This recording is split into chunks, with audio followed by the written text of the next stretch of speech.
جی السلام علیکم جی ناظرین، اس وقت سپریم کورٹ کے الیکشن جاری ہیں.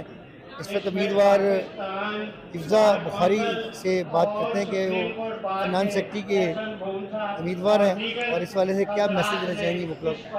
میری سب سے پہلے تو میں اپنی ریکویسٹ کروں گی اس پلیٹ فارم سے kindly do consider me as being finance secretary of supreme court bar. مجھے الیکٹ کریں اور مجھے سلیکٹ کریں.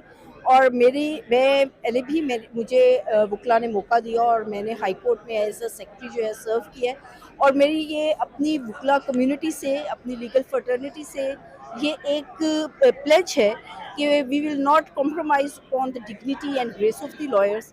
اور جو بھی ہمارے سپریم کورٹ میں پینڈنگ ہمارے پروجیکٹ ہیں for the welfare of the lawyers, جس میں کہ اسپیشلی ہماری ہاؤسنگ سوسائٹی کا پروجیکٹ ہے، اس کے لیے ہم دن رات کام کریں گے. اور وکلا کی جو بھی جو پروجیکٹس جو پینڈنگ پروجیکٹس ہیں اس کو ہم پایہ تکمیل تک پہنچائیں گے. I would like to request to vote and support independent group اور اس کو. عورتیں جو خواتین لائرز ہیں وہ آپ کو جنم دینا چاہ دیکھیے رہی جی، ہیں. یہ پروفیشن ایسے ہے جہاں کی ڈسکریمنیشن ہے ہی نہیں. جب ہم یہاں آتے ہیں تو we are liar, not lady liar اور ناٹ میل لائر.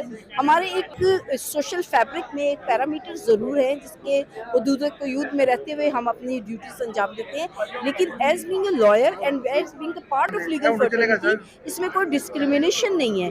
ہماری وکلا خواتین بھی اسی طرح سے اپنا رول جو ہے پلے کرتی ہیں جس طرح سے کہ ایک میل لائر پلے کرتے ہیں. اور میں سمجھتی ہوں کہ ہماری لائر کمیونٹی جو ہے اس میں یہ اتنا گریس ہے کہ انہوں نے اکثر اچھی سیٹس پہ، جس میں پنجاب بار ہے، جس میں کہ ہمارے پاس پہلے انڈیپینڈنٹ گروپ سے میڈم آسمہ جہانگیر صاحبہ جو ہیں انہوں نے as being president supreme court جو ہے سرو کیا ہے. میں نے خود ہائی کورٹ بار میں ایز بینگ اے سیکرٹری سرو کیا ہے. اور میں